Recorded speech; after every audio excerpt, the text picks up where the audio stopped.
The Art of War by Sun Tzu, Chapter 1. Laying Plans. Sun Tzu said the art of war is of vital importance to the state. It is a matter of life and death, a road either to safety or to ruin. Hence, it is a subject of inquiry which can on no account be neglected. The art of war, then, is governed by 5 constant factors to be taken into account in one's deliberations when seeking to determine the conditions obtaining in the field. These are 1.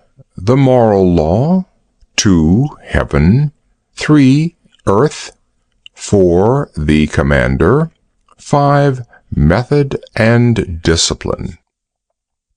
The moral law causes the people to be in complete accord with their ruler, so that they will follow him regardless of their lives, undismayed by any danger. Heaven signifies night and day, cold and heat, times and seasons. Earth comprises distances, great and small, danger and security, open ground and narrow passes, the chances of life and death. The commander stands for the virtues of wisdom, sincerity, benevolence, courage, and strictness.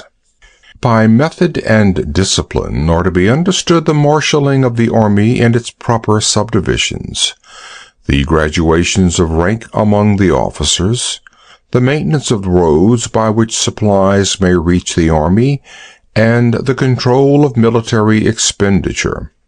These 5 heads should be familiar to every general. He who knows them will be victorious.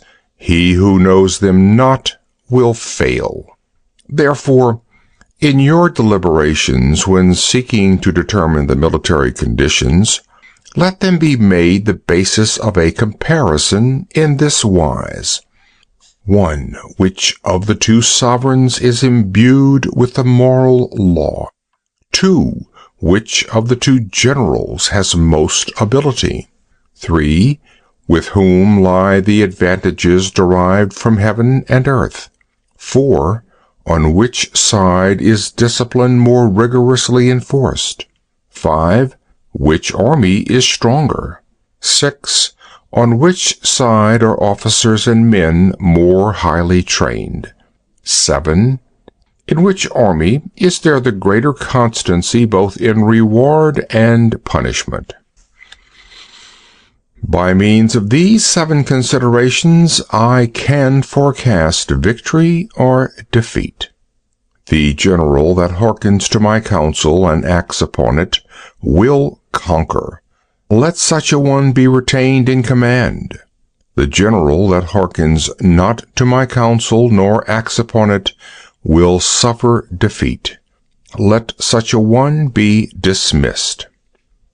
While heeding the profit of my counsel, avail yourself also of any helpful circumstances over and beyond the ordinary rules. According as circumstances are favorable, one should modify one's plans. All warfare is based on deception. Hence, when able to attack, we must seem unable. When using our forces, we must seem inactive. When we are near, we must make the enemy believe we are far away. When far away, we must make him believe we are near. Hold out baits to entice the enemy, feign disorder, and crush him. If he is secure at all points, be prepared for him. If he is in superior strength, evade him. If your opponent is of choleric temper, seek to irritate him. Pretend to be weak, that he may grow arrogant. If he is taking his ease, give him no rest. If his forces are united, separate them. Attack him where he is unprepared. Appear where you are not expected. These military devices leading to victory must not be divulged beforehand.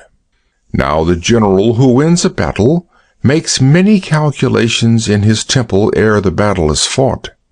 The general who loses a battle makes but few calculations beforehand. Thus do many calculations lead to victory, and few calculations to defeat. How much more no calculation at all? It is by attention to this point that I can foresee who is likely to win or lose. End of Chapter 1. Chapter 2, Waging War. Sun Tzu says, "In the operations of war, where there are in the field 1,000 swift chariots, as many heavy chariots, and 100,000 mail-clad soldiers, with provisions enough to carry them 1,000 li, the expenditure at home and at the front, including entertainment of guests, small items such as glue and paint, and sums spent on chariots and armor, will reach the total of 1,000 ounces of silver per day. Such is the cost of raising an army of 100,000 men." When you engage in actual fighting, if victory is long in coming, then men's weapons will grow dull and their ardor will be damped.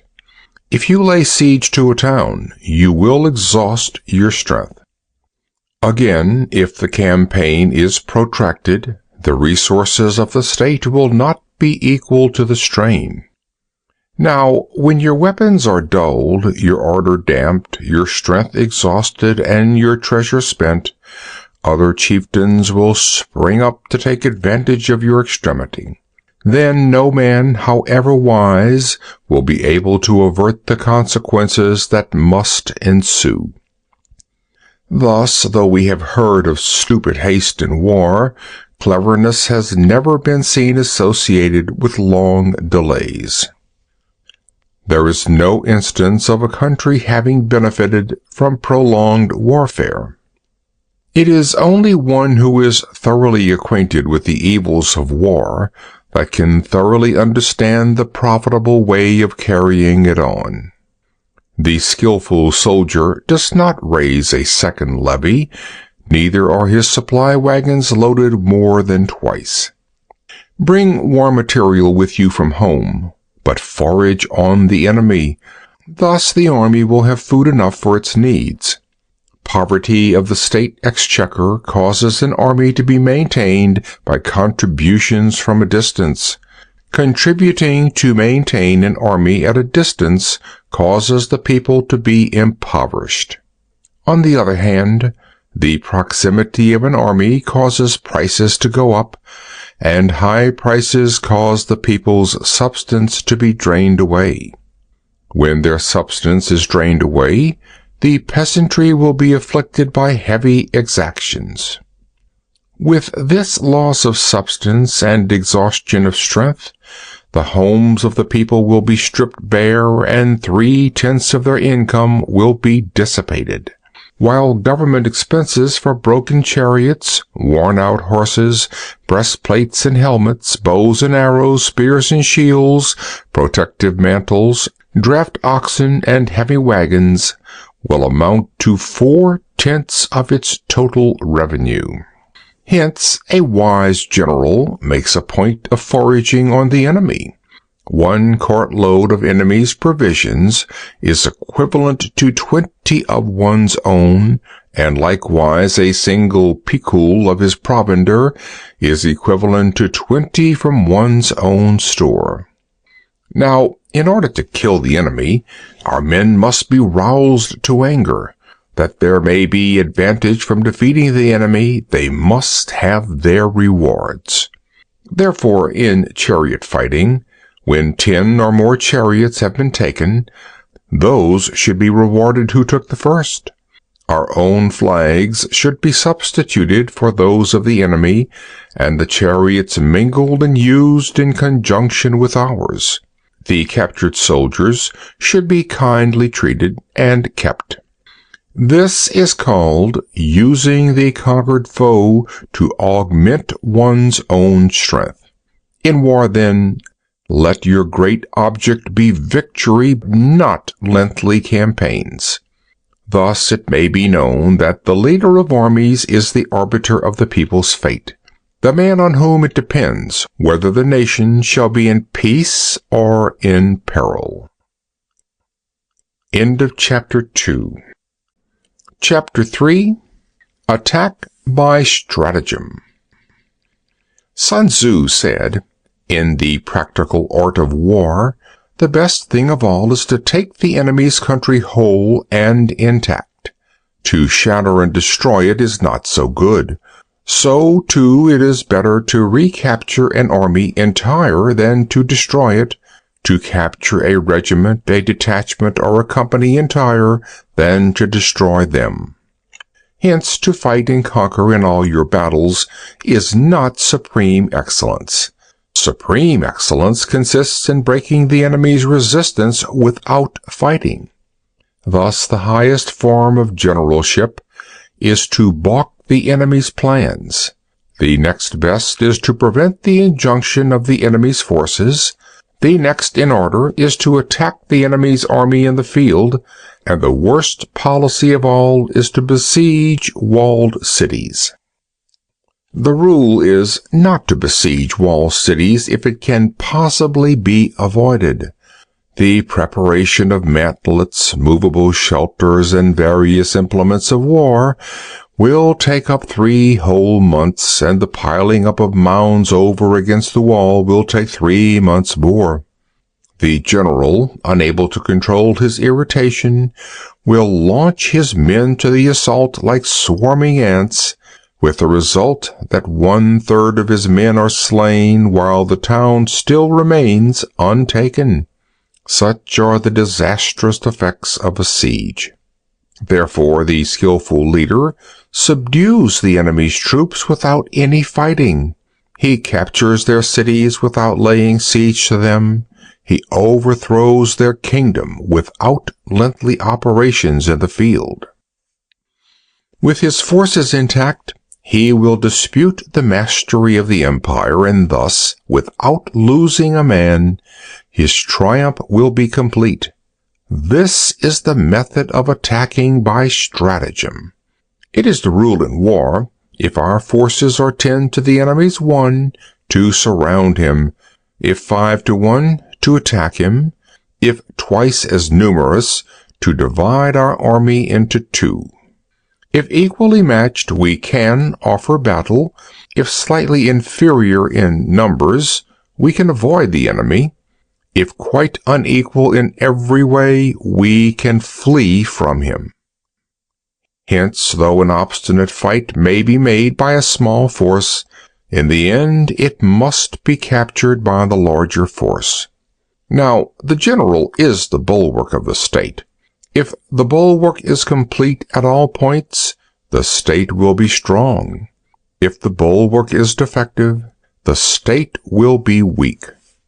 There are 3 ways in which a ruler can bring misfortune upon his army. 1. By commanding the army to advance or to retreat, being ignorant of the fact that it cannot obey. This is called hobbling the army. 2. By attempting to govern an army in the same way as he administers a kingdom, being ignorant of the conditions which obtain in an army. This causes restlessness in the soldiers' minds. 3. By employing the officers of his army without discrimination, through ignorance of the military principle of adaptation to circumstances. This shakes the confidence of the soldiers. But when the army is restless and distrustful, trouble is sure to come from the other feudal princes. This is simply bringing anarchy into the army and flinging victory away. Thus, we may know that there are 5 essentials for victory. 1. He will win who knows when to fight and when not to fight. 2. He will win who knows how to handle both superior and inferior forces. 3. He will win whose army is animated by the same spirit throughout all its ranks. 4. He will win who, prepared himself waits to take the enemy unprepared. 5. He will win who has military capacity and is not interfered with by the sovereign. Hence the saying, if you know the enemy and know yourself, you need not fear the result of 100 battles. If you know yourself but not the enemy, for every victory gained, you will also suffer a defeat. If you know neither the enemy nor yourself, you will succumb in every battle. End of Chapter 3. Chapter 4. Tactical Dispositions. Sun Tzu said, "The good fighters of old first put themselves beyond the possibility of defeat, and then waited for an opportunity of defeating the enemy." To secure ourselves against defeat lies in our own hands, but the opportunity of defeating the enemy is provided by the enemy himself. Thus, the good fighter is able to secure himself against defeat, but cannot make certain of defeating the enemy. Hence the saying, one may know how to conquer without being able to do it. Security against defeat implies defensive tactics. Ability to defeat the enemy means taking the offensive. Standing on the defensive indicates insufficient strength. Attacking, a superabundance of strength. The general who is skilled in defense hides in the most secret recesses of the earth. He who is skilled in attack flashes forth from the topmost heights of heaven. Thus, on the one hand, we have the ability to protect ourselves, on the other, a victory that is complete. To see victory only when it is within the ken of the common herd is not the acme of excellence. Neither is it the acme of excellence if you fight and conquer, and the whole empire says, "Well done." To lift an autumn hair is no sign of great strength. To see the sun and moon is no sign of sharp sight. To hear the noise of thunder is no sign of a quick ear. What the ancients called a clever fighter is one who not only wins but excels in winning with ease. Hence his victories bring him neither reputation for wisdom nor credit for courage. He wins his battles by making no mistakes. Making no mistakes is what establishes the certainty of victory, for it means conquering an enemy that is already defeated. Hence, the skillful fighter puts himself into a position which makes defeat impossible, and does not miss the moment for defeating the enemy. Thus it is that in war, the victorious strategist only seeks battle after the victory has been won, whereas he who is destined to defeat first fights and afterwards looks for victory. The consummate leader cultivates the moral law and strictly adheres to method and discipline. Thus it is in his power to control success. In respect of military method, we have firstly, measurement, secondly, estimation of quantity, thirdly, calculation, fourthly, balancing of chances, fifthly, victory. Measurement owes its existence to earth, estimation of quantity to measurement, calculation to estimation of quantity, balancing of chances to calculation, and victory to balancing of chances. A victorious army opposed to a routed one is as a pound's weight placed in the scale against a single grain. The onrush of a conquering force is like the bursting of pent-up waters into a chasm 1,000 fathoms deep. End of Chapter 4. Chapter 5. Energy. Sun Tzu said, The control of a large force is the same principle as the control of a few men. It is merely a question of dividing up their numbers. Fighting with a large army under your command is nowise different from fighting with a small one. It is merely a question of instituting signs and signals. To ensure that your whole host may withstand the brunt of the enemy's attack and remain unshaken, this is effected by maneuvers direct and indirect. That the impact of your army may be like a grindstone dashed against an egg, this is effected by the science of weak points and strong. In all fighting, the direct method may be used for joining battle, but indirect methods will be needed in order to secure victory. Indirect tactics, efficiently applied, are inexhaustible as heaven and earth, unending as the flow of rivers and streams. Like the sun and moon, they end but to begin anew. Like the 4 seasons, they pass away to return once more. There are not more than 5 musical notes, yet the combination of these 5 give rise to more melodies than can ever be heard. There are not more than 5 primary colors, blue, yellow, red, white, and black, yet in combination they produce more hues than can ever be seen. There are not more than 5 cardinal tastes, sour, acrid, salt, sweet, bitter, yet combinations of them yield more flavors than can ever be tasted. In battle, there are not more than 2 methods of attack, the direct and the indirect. Yet these 2 in combination give rise to an endless series of maneuvers. The direct and the indirect lead on to each other in turn. It is like moving in a circle. You never come to an end. Who can exhaust the possibilities of their combination? The onset of troops is like the rush of a torrent, which will even roll stones along in its course. The quality of decision is like the well-timed swoop of a falcon, which enables it to strike and destroy its victim. Therefore the good fighter will be terrible in his onset and prompt in his decision. Energy may be likened to the bending of a crossbow, decision to the releasing of a trigger. Amid the turmoil and tumult of battle, there may be seeming disorder and yet no real disorder at all. Amid confusion and chaos, your array may be without head or tail, yet it will be proof against defeat. Simulated disorder postulates perfect discipline. Simulated fear postulates courage.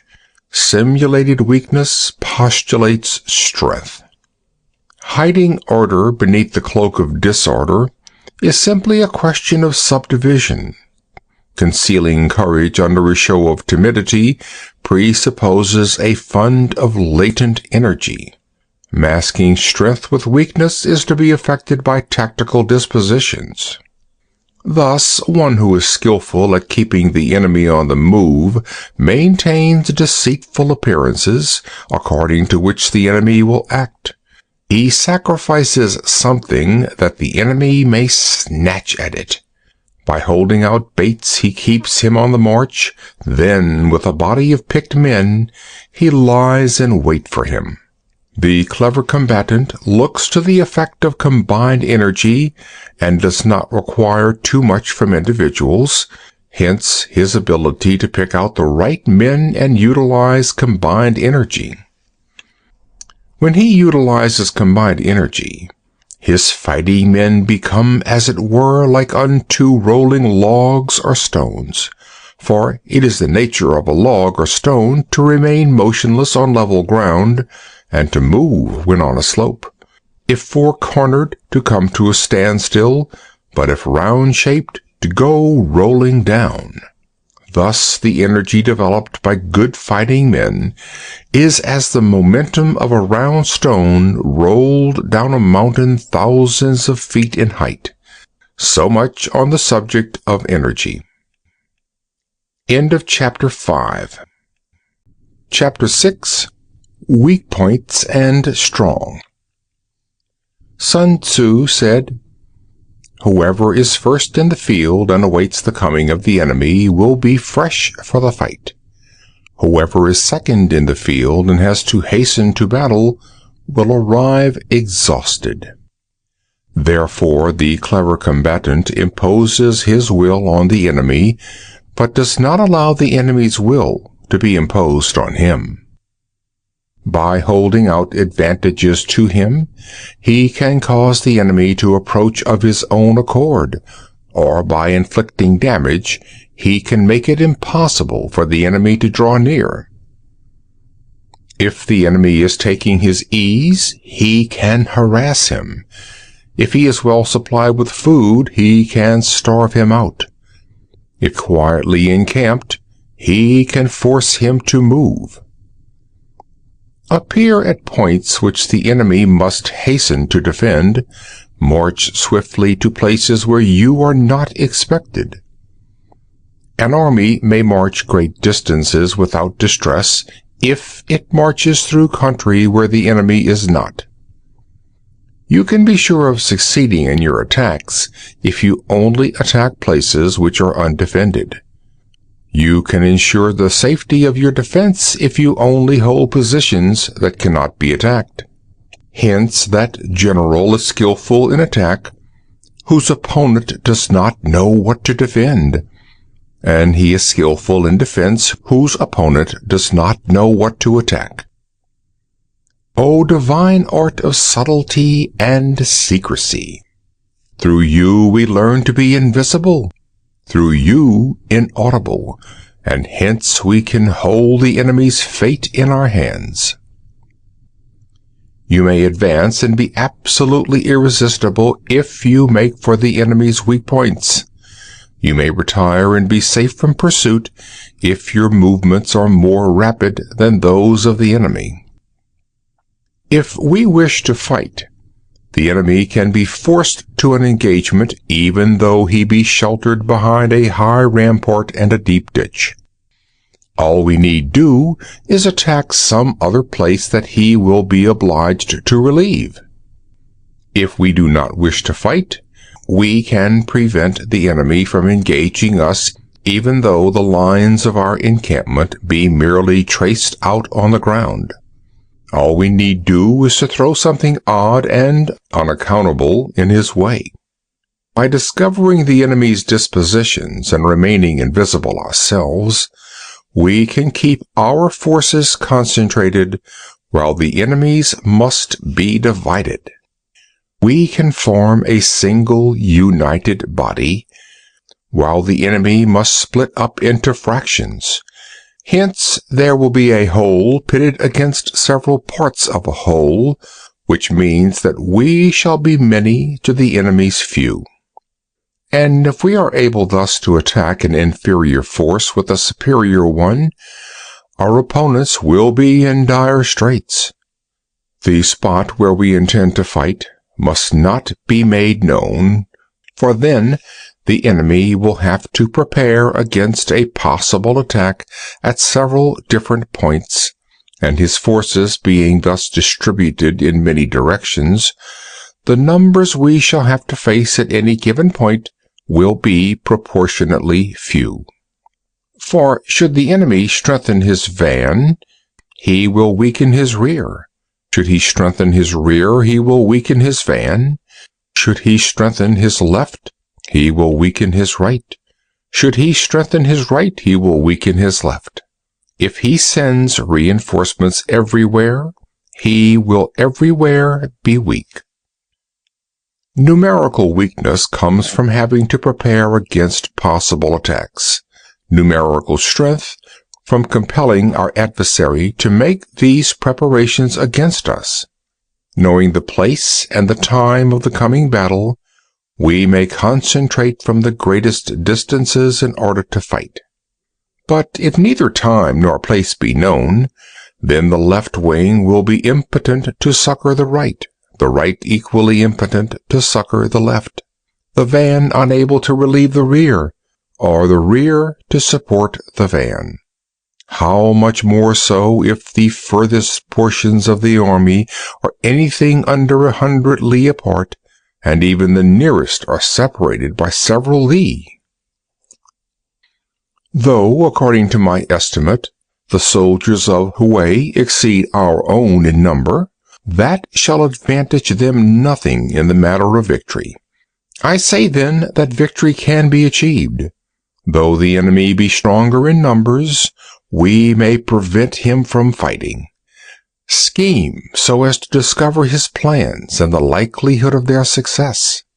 Rouse him and learn the principle of his activity or inactivity. Force him to reveal himself so as to find out his vulnerable spots. Carefully compare the opposing army with your own, so that you may know where strength is superabundant and where it is deficient. In making tactical dispositions, the highest pitch you can attain is to conceal them. Conceal your dispositions, and you will be safe from the prying of the subtlest spies, from the machinations of the wisest brains. How victory may be produced for them out of the enemy's own tactics, that is what the multitude cannot comprehend. All men can see the tactics whereby I conquer, but what none can see is the strategy out of which victory is evolved. Do not repeat the tactics which have gained you one victory, but let your methods be regulated by the infinite variety of circumstances. Military tactics are like unto water, for water in its natural course runs away from high places and hastens downwards.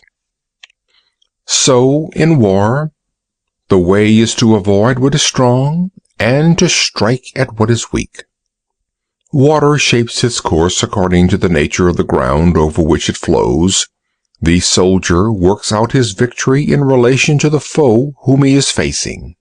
Therefore, just as water retains no constant shape, so in warfare there are no constant conditions. He who can modify his tactics in relation to his opponent, and thereby succeed in winning, may be called a heaven-born captain.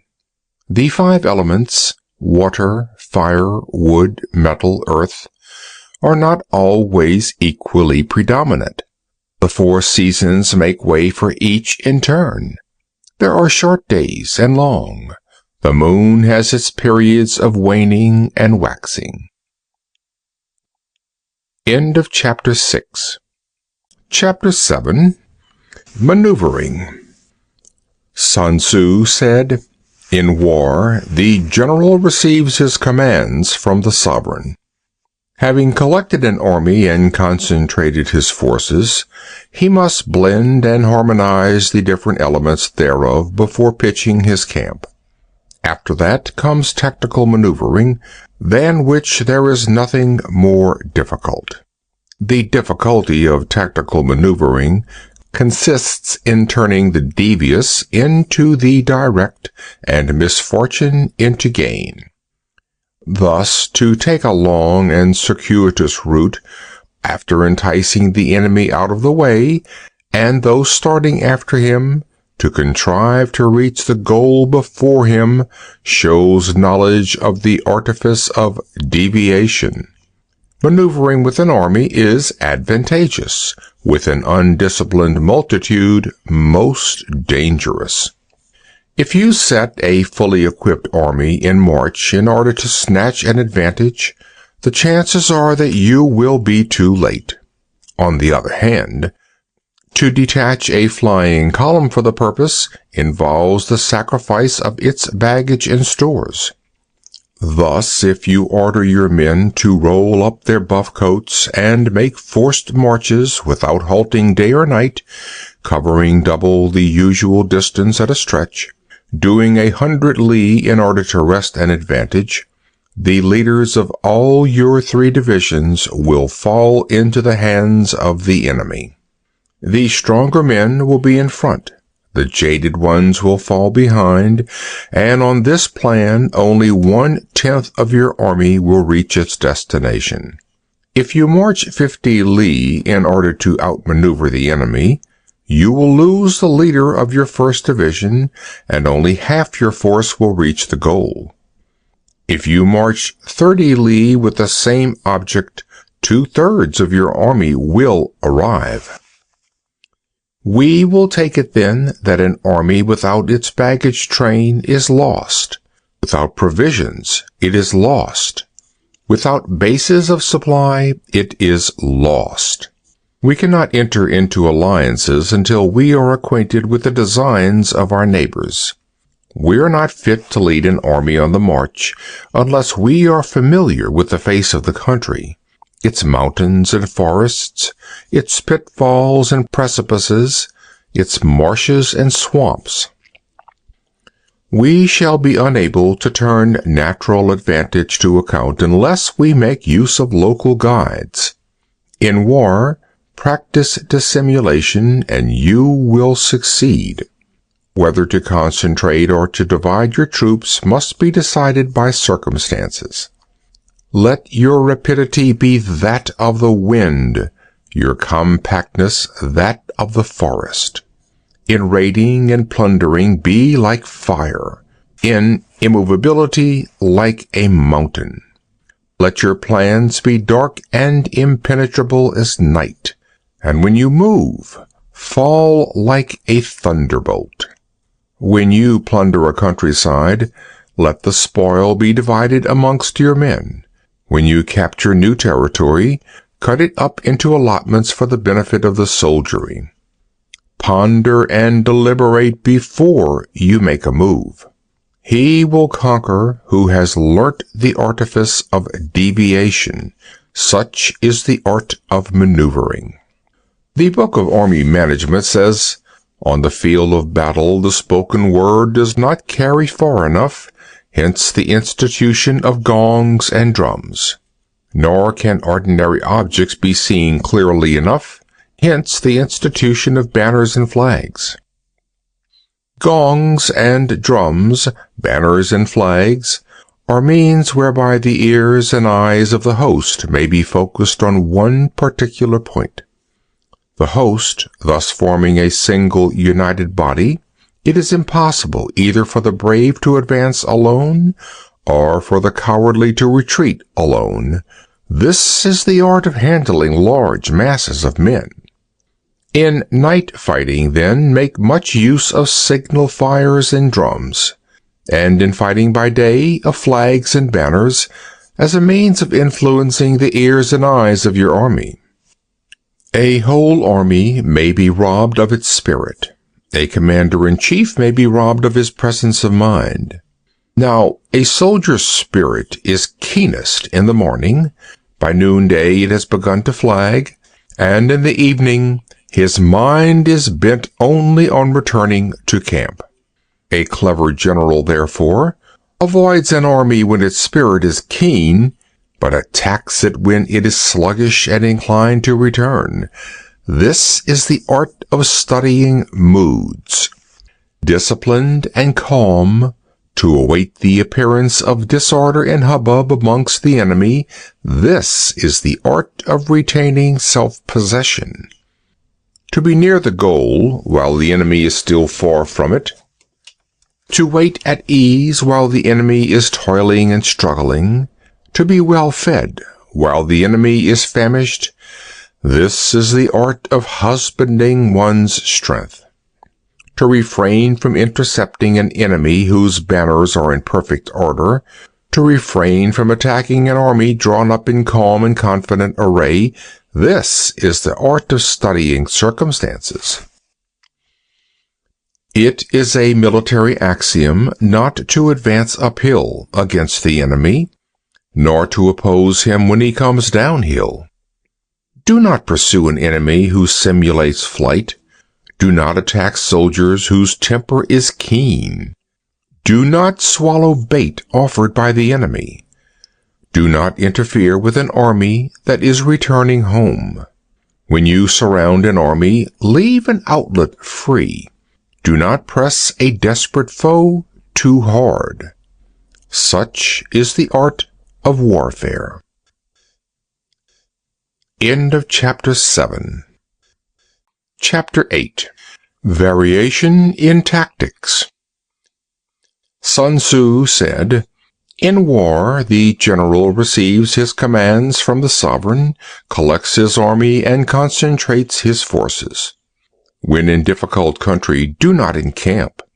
In country where high roads intersect, join hands with your allies.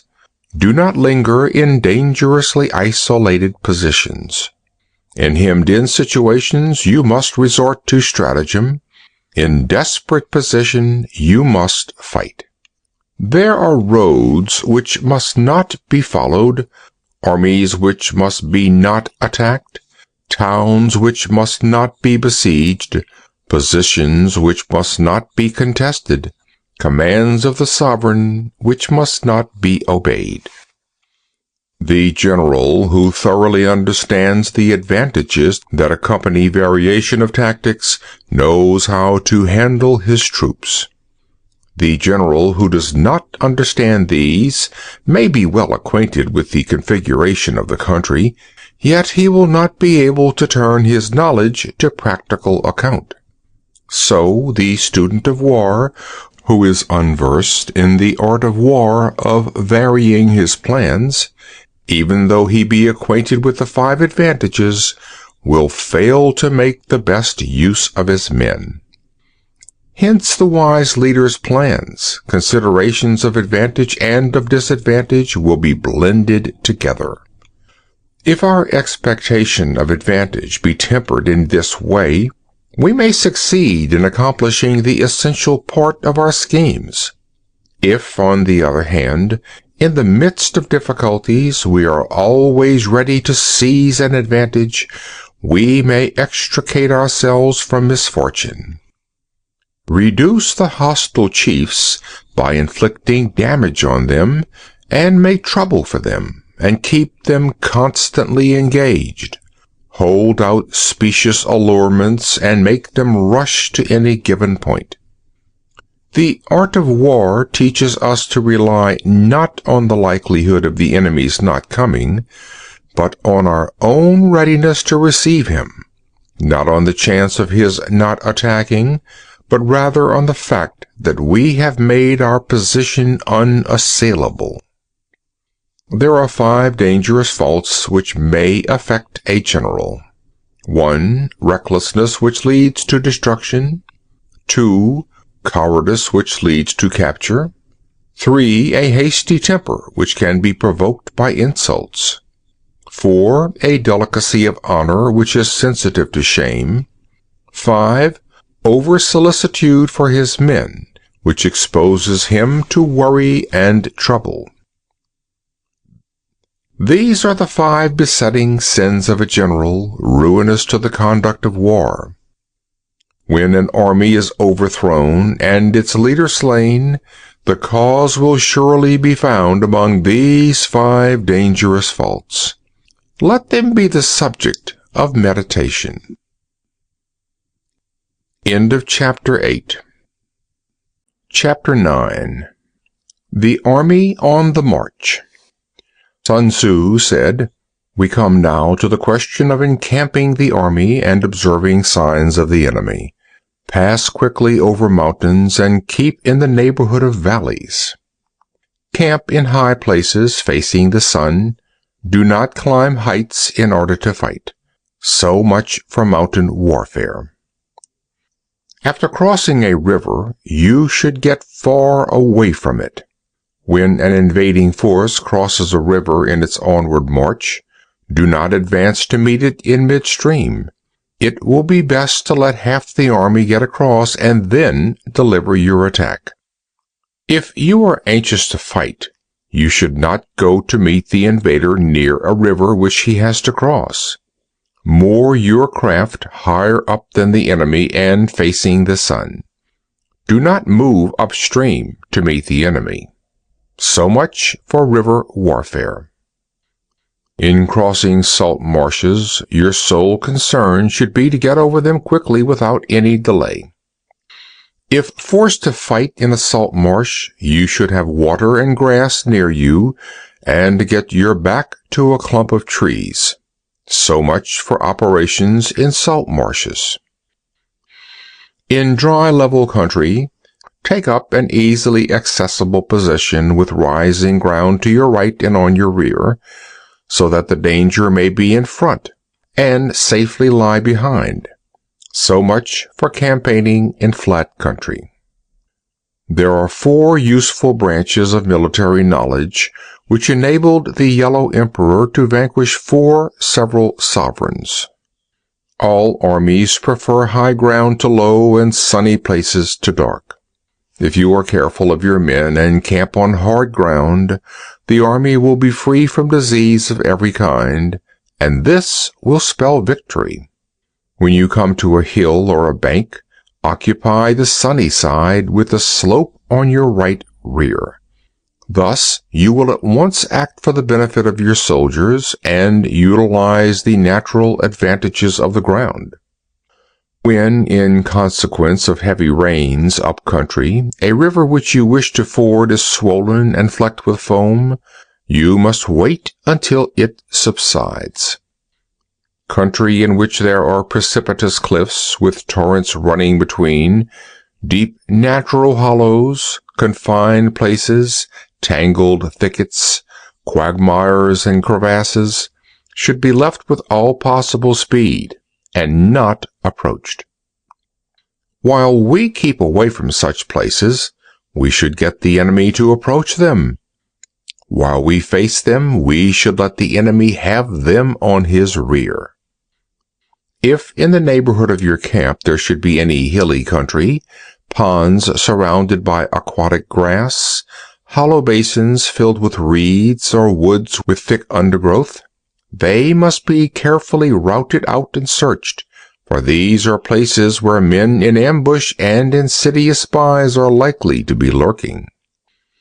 When the enemy is close at hand and remains quiet, he is relying on the natural strength of his position. When he keeps aloof and tries to provoke a battle, he is anxious for the other side to advance. If his place of encampment is easy of access, he is tendering a bait. Movement amongst the trees of a forest shows that the enemy is advancing. The appearance of a number of screens in the midst of thick grass means that the enemy wants to make us suspicious. The rising of birds in their flight is the sign of an ambuscade. Startled beasts indicate that a sudden attack is coming. When there is dust rising in a high column, it is the sign of chariots advancing. When the dust is low but spread over a wide area, it betokens the approach of infantry. When it branches out in different directions, it shows that parties have been sent to collect firewood. A few clouds of dust moving to and fro signify that the army is encamping. Humble words and increased preparations are signs that the enemy is about to advance. Violent language and driving forward as if to attack are signs that he will retreat.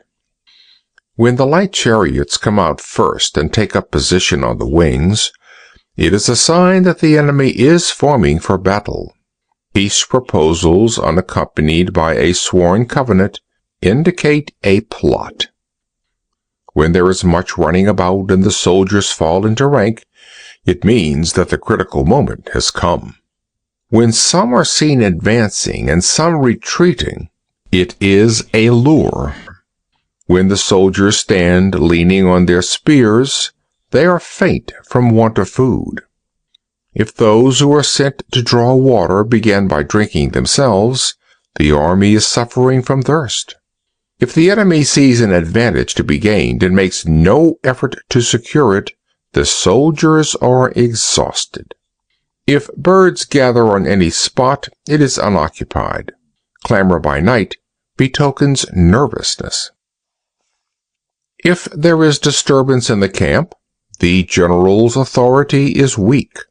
If the banners and flags are shifted about, sedition is afoot. If the officers are angry, it means that the men are weary.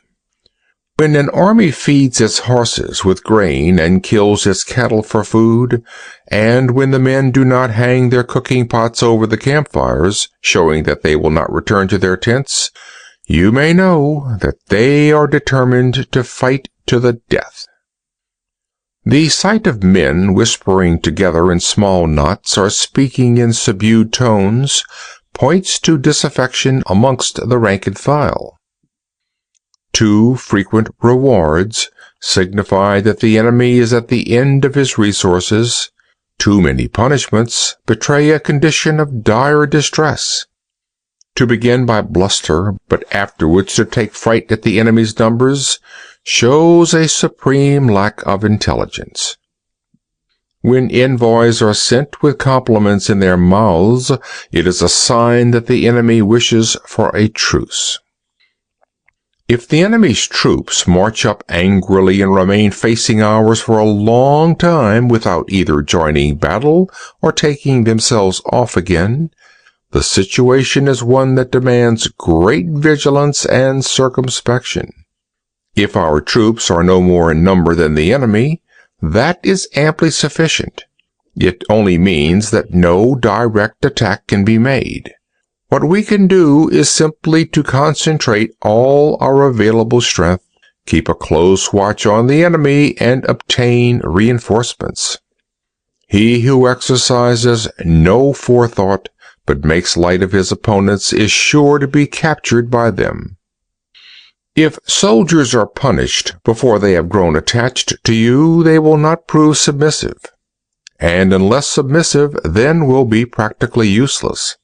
If, when soldiers have become attached to you, punishments are not enforced, they will still be useless. Therefore, soldiers must be treated in the first instance with humanity, but kept under control by means of iron discipline. This is a certain road to victory. If in training soldiers commands are habitually enforced, the army will be well disciplined. If not, its discipline will be bad. If a general shows confidence in his men but always insists on his orders being obeyed, the gain will be mutual. End of Chapter 9. Chapter 10. Terrain. Sun Tzu said, "We may distinguish 6 kinds of terrain, to wit, 1. Accessible ground, 2. Entangling ground, 3. Temporizing ground, 4. Narrow passes, 5. Precipitous heights, 6. Positions at a great distance from the enemy." Ground which can be freely traversed by both sides is called accessible. With regard to ground of this nature, be before the enemy in occupying the raised and sunny spots, and carefully guard your lines of supplies. Then you will be able to fight with advantage. Ground which can be abandoned but is hard to reoccupy is called entangling. From a position of this sort, if the enemy is unprepared, you may sally forth and defeat him. But if the enemy is prepared for your coming, and you fail to defeat him, then, return being impossible, disaster will ensue. When the position is such that neither side will gain by making the first move, it is called temporizing ground. In a position of this sort, even though the enemy should offer us an attractive bait, it will be advisable not to stir forth, but rather to retreat, thus enticing the enemy in his turn. Then, when part of his army is come out, we may deliver our attack with advantage. With regard to narrow passes, if you can occupy them first, let them be strongly garrisoned and await the advent of the enemy. Should the army forestall you in occupying a pass, do not go after him if the pass is fully garrisoned, but only if it is weakly garrisoned. With regard to precipitous heights, if you are beforehand with your adversary, you should occupy the raised and sunny spots and there wait for him to come up. If the enemy has occupied them before you, do not follow him, but retreat and try to entice him away. If you are situated at a great distance from the enemy, and the strength of the two armies is equal, it is not easy to provoke a battle, and fighting will be to your disadvantage.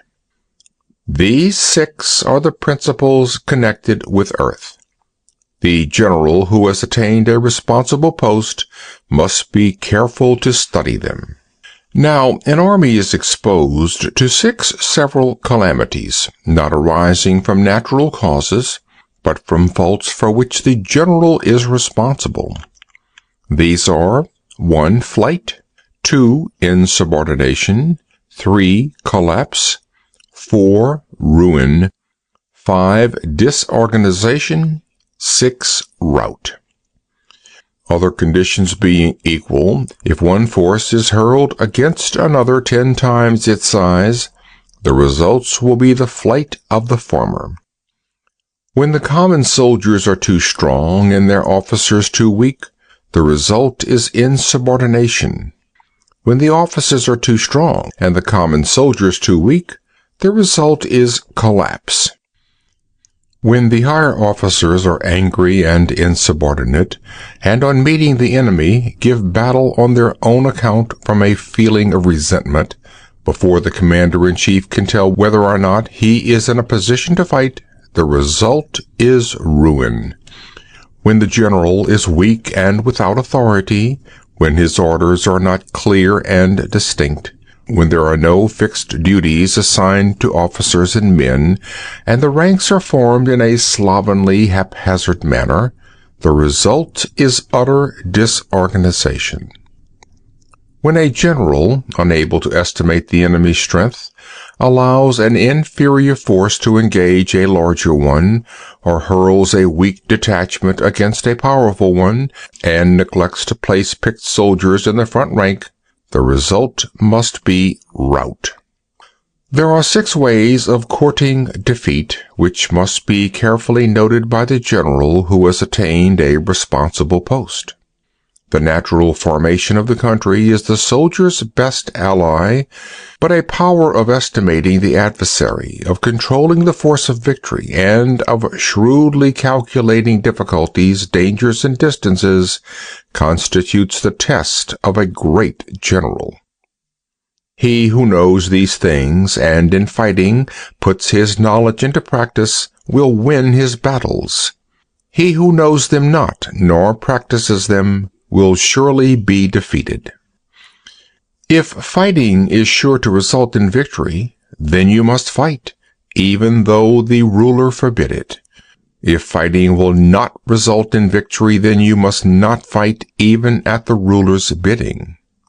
The general who advances without coveting fame and retreats without fearing disgrace, whose only thought is to protect his country and do good service for his sovereign, is the jewel of the kingdom. Regard your soldiers as your children, and they will follow you into the deepest valleys. Look upon them as your own beloved sons, and they will stand by you even unto death. If, however, you are indulgent but unable to make your authority felt, kind-hearted but unable to enforce your commands, and incapable, moreover, of quelling disorder, then your soldiers must be likened to spoilt children. They are useless for any practical purpose. If we know that our own men are in a condition to attack, but are unaware that the enemy is not open to attack, we have gone only halfway towards victory. If we know that the enemy is open to attack, but are unaware that our own men are not in condition to attack, we have gone only halfway towards victory. If we know that the enemy is open to attack, and also know that our men are in a condition to attack, but are unaware that the nature of the ground makes fighting impracticable, we have still gone only halfway towards victory. Hence, the experienced soldier, once in motion, is never bewildered. Once he has broken camp, he is never at a loss. Hence the saying, "If you know the enemy and know yourself, your victory will not stand in doubt. If you know heaven and know earth, you may make your victory complete." End of Chapter 10. Chapter 11. The 9 Situations. Sun Tzu said, "The art of war recognizes 9 varieties of ground: dispersive ground, facile ground, contentious ground, open ground, ground of intersecting highways, serious ground, difficult ground, hemmed-in ground, desperate ground." When a chieftain is fighting in his own territory, it is dispersive ground. When he has penetrated into hostile territory, but to no great distance, it is facile ground. Ground the possession of which imports great advantage to either side is contentious ground. Ground on which each side has liberty of movement is open ground. Ground which forms the key to 3 contiguous states, so that he who occupies it first has most of the empire at his command, is a ground of intersecting highways. When an army has penetrated into the heart of a hostile country, leaving a number of fortified cities in its rear, it is serious ground. Mountain forests, rugged steeps, marshes, and fens, all country that is hard to traverse, this is difficult ground. Ground which is reached through narrow gorges and from which we can only retire by tortuous paths, so that a small number of the enemy would suffice to crush a large body of our men, this is hemmed-in ground. Ground on which we can only be saved from destruction by fighting without delay is desperate ground. On dispersive ground, therefore, fight not. On facile ground, halt not. On contentious ground, attack not. On open ground, do not try to block the enemy's way. On the ground of intersecting highways, join hands with your allies. On serious ground, gather in plunder. In difficult ground, keep steadily on the march. On hemmed-in ground, resort to stratagem. On desperate ground, fight. Those who were called skillful leaders of old knew how to drive a wedge between the enemy's front and rear, to prevent cooperation between his large and small divisions, to hinder the good troops from rescuing the bad, the officers from rallying their men. When the enemy's men were united, they managed to keep them in disorder. When it was to their advantage, they made a forward move. When otherwise, they stopped still. If asked how to cope with a great host of the enemy in orderly array and on the point of marching to the attack, I should say, begin by seizing something which your opponent holds dear. Then he will be amenable to your will. Rapidity is the essence of war. Take advantage of the enemy's unreadiness. Make your way by unexpected routes and attack unguarded spots. The following are the principles to be observed by an invading force. The further you penetrate into a country, the greater will be the solidarity of your troops, and thus the defenders will not prevail against you. Make forays in fertile country in order to supply your army with food. Carefully study the well-being of your men and do not overtax them. Concentrate your energy and hoard your strength. Keep your army continually on the move and devise unfathomable plans. Throw your soldiers into positions whence there is no escape, and they will prefer death to flight. If they will face death, there is nothing they may not achieve. Officers and men alike will put forth their uttermost strength. Soldiers, when in desperate straits, lose the sense of fear. If there is no place of refuge, they will stand firm.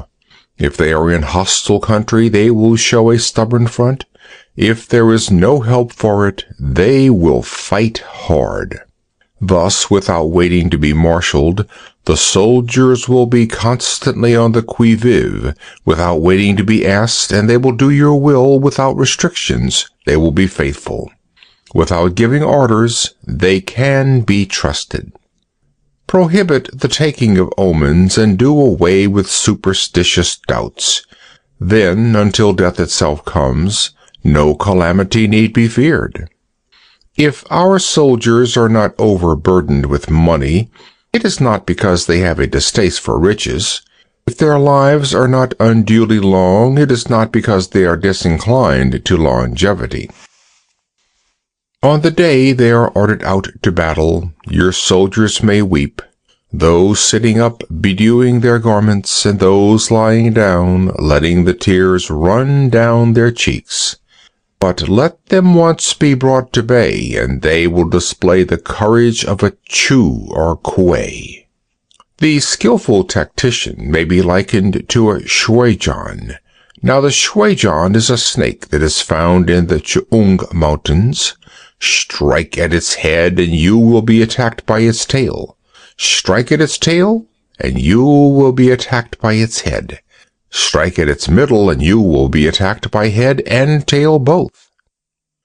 Asked if an army can be made to imitate the shuijan, I should answer yes.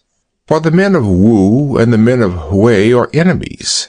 Yet, if they are crossing a river in the same boat and are caught by a storm, they will come to each other's assistance, just as the left hand helps the right. Hence, it is not enough to put one's trust in the tethering of horses and the burying of chariot wheels in the ground. The principle on which to manage an army is to set up one standard of courage which all must reach. How to make the best of both strong and weak, that is a question involving the proper use of ground. Thus, the skillful general conducts his army just as though he were leading a single man, willy-nilly by the hand. It is the business of a general to be quiet and thus ensure secrecy, upright and just, and thus maintain order. He must be able to mystify his officers and men by false reports and appearances, and thus keep them in total ignorance. By altering his arrangements and changing his plans, he keeps the enemy without definite knowledge. By shifting his camp and taking circuitous routes, he prevents the enemy from anticipating his purpose. At the critical moment, the leader of an army acts like one who has climbed up a height and then kicks away the ladder behind him. He carries his men deep into hostile territory before he shows his hand. He burns his boats and breaks his cooking pots. Like a shepherd driving a flock of sheep, he drives his men this way and that, and nothing knows whither he is going. To muster his host and bring it into danger, this may be termed the business of the general. The different measures suited to the 9 varieties of ground, the expediency of aggressive or defensive tactics, and the fundamental laws of human nature, these are things that must most certainly be studied. When invading hostile territory, the general principle is that penetrating deeply brings cohesion, penetrating but a short way means dispersion. When you leave your own country behind and take your army across neighborhood territory, you find yourself on critical ground. When there are means of communication on all four sides, the ground is one of intersecting highways. When you penetrate deeply into a country, it is serious ground. When you penetrate but a little way, it is facile ground. When you have the enemy's strongholds on your rear and narrow passes in front, it is hemmed-in ground. When there is no place of refuge at all, it is desperate ground. Therefore, on dispersive ground, I would inspire my men with unity of purpose. On facile ground, I would see that there is close connection between all parts of my army. On contentious ground, I would hurry up my rear. On open ground, I would keep a vigilant eye on my defenses. On ground of intersecting highways, I would consolidate my alliances. On serious ground, I would try to ensure a continuous stream of supplies. On difficult ground, I would keep pushing on along the road. On hemmed-in ground, I would block any way of retreat. On desperate ground, I would proclaim to my soldiers the hopelessness of saving their lives. For it is the soldier's disposition to offer an obstinate resistance when surrounded, to fight hard when he cannot help himself, and to obey promptly when he has fallen into danger. We cannot enter into alliance with neighboring princes until we are acquainted with their designs. We are not fit to lead an army on the march unless we are familiar with the face of the country, its mountains and forests, its pitfalls and precipices, its marshes and swamps. We shall be unable to turn natural advantages to account unless we make use of local guides. To be ignorant of any one of the following 4 or 5 principles does not befit a warlike prince. When a warlike prince attacks a powerful state, his generalship shows itself in preventing the concentration of the enemy's forces. He overawes his opponents, and their allies are prevented from joining against him. Hence, he does not strive to ally himself with all and sundry, nor does he foster the power of other states. He carries out his own secret designs, keeping his antagonists in awe. Thus he is able to capture their cities and overthrow their kingdoms. Bestow rewards without regard to rule, issue orders without regard to previous arrangements, and you will be able to handle a whole army as though you had to do with but a single man. Confront your soldiers with the deed itself. Never let them know your design. When the outlook is bright, bring it before their eyes, but tell them nothing when the situation is gloomy. Place your army in deadly peril, and it will survive. Plunge it into desperate straits, and it will come off in safety. For it is precisely when a force has fallen into harm's way that it is capable of striking a blow for victory. Success in warfare is gained by carefully accommodating ourselves to the enemy's purpose. By persistently hanging on the enemy's flank, we shall succeed in the long run in killing the commander-in-chief. This is called ability to accomplish a thing by sheer cunning. On the day that you take up your command, block the frontier passes, destroy the official tallies, and stop the passage of all emissaries. Be stern in the council chamber so that you may control the situation. If the enemy leaves the door open, you must rush in. Forestall your opponent by seizing what he holds dear, and subtly contrive to time his arrival on the ground. Walk in the path defined by rule, and accommodate yourself to the enemy until you can fight a decisive battle. At first, then, exhibit the coyness of a maiden until the enemy gives you an opening, Afterwards emulate the rapidity of a running hare, and it will be too late for the enemy to oppose you. End of Chapter 11. Chapter 12. The Attack by Fire. Sun Tzu said there are 5 ways of attacking with fire. The first is to burn soldiers in their camp. The second is to burn stores. The third is to burn baggage trains. The fourth is to burn arsenals and magazines. The fifth is to hurl dropping fire amongst the enemy. In order to carry out an attack, we must have means available. The materials for raising fire should always be kept in readiness. There is a proper season for making attacks with fire, and special days for starting a conflagration. The proper season is when the weather is very dry.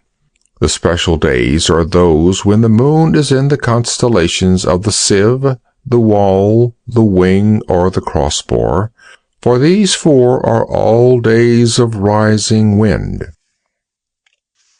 In attacking with fire, one should be prepared to meet 5 possible developments. 1. When fire breaks out inside the enemy's camp, respond at once with an attack from without. 2. If there is an outbreak of fire but the enemy's soldiers remain quiet, bide your time and do not attack. 3. When the force of the flames has reached its height, follow it up with an attack if that is practicable. If not, stay where you are. 4. If it is possible to make an assault with fire from without, do not wait for it to break out within, but deliver your attack at a favorable moment. 5. When you start a fire, be to windward of it. Do not attack from the leeward. A wind that rises in the daytime lasts long, but a night breeze soon falls. In every army, the 5 developments connected with fire must be known. The movements of the stars calculated, and a watch kept for the proper days. Hence, those who use fire as an aid to the attack show intelligence. Those who use water as an aid to the attack gain an accession of strength. By means of water, an enemy may be intercepted, but not robbed of all his belongings. Unhappy is the fate of one who tries to win his battles and succeed in his attacks without cultivating the spirit of enterprise, for the result is waste of time and general stagnation. Hence the saying, "The enlightened ruler lays his plans well ahead, the good general cultivates his resources." Move not unless you see an advantage. Use not your troops unless there is something to be gained. Fight not unless the position is critical. No ruler should put troops into the field merely to gratify his own spleen. No general should fight a battle simply out of pique. If it is to your advantage, make a forward move. If not, stay where you are. Anger may in time change to gladness. Vexation may be succeeded by content. But a kingdom that has once been destroyed can never come again into being, nor can the dead ever be brought back to life. Hence the enlightened ruler is heedful, and the good general full of caution. This is the way to keep a country at peace and an army intact. End of Chapter 12. Chapter 13. The Use of Spies. Sun Tzu said, "Raising a host of 100,000 men and marching them great distances entails heavy loss on the people and a drain on the resources of the state. The daily expenditure will amount to 1,000 ounces of silver. There will be commotion at home and abroad, and men will drop down exhausted on the highways. As many as 700,000 families will be impeded in their labor. Hostile armies may face each other for years, striving for victory which is decided in a single day. This being so, to remain in ignorance of the enemy's condition simply because one begrudges the outlay of 100 ounces of silver in honors and emoluments is the height of inhumanity. One who acts thus is no leader of men, no present help to his sovereign, no master of victory. Thus, what enables the wise sovereign and the good general to strike and conquer and achieve things beyond the reach of ordinary men is foreknowledge. Now, this foreknowledge cannot be elicited from spirits. It cannot be obtained inductively from experience, nor by any deductive calculation. Knowledge of the enemy's dispositions can only be obtained from other men. Hence the use of spies, of whom there are 5 classes. 1. Local spies. 2. Inward spies. 3. Converted spies. 4. Doomed spies. 5. Surviving spies. When these 5 kinds of spy are all at work, none can discover the secret system. This is called divine manipulation of the threads. It is the sovereign's most precious faculty. Having local spies means employing the services of the inhabitants of a district. Having inward spies, making use of officials of the enemy. Having converted spies, getting hold of the enemy's spies and using them for our purposes. Having doomed spies, doing certain things openly for purposes of deception, and allowing our spies to know of them and report them to the enemy. Surviving spies, finally, are those who bring back news from the enemy's camp. Hence it is that none in the whole army are more intimate relations to be maintained than with spies. None should be more liberally rewarded. In no other business should greater secrecy be preserved. Spies cannot be usefully employed without certain intuitive sagacity. They cannot be properly managed without benevolence and straightforwardness. Without subtle ingenuity of mind, one cannot make certain of the truth of their reports. Be subtle, and use your spies for every kind of business. If a secret piece of news is divulged by a spy before the time is ripe, he must be put to death together with the man to whom the secret was told.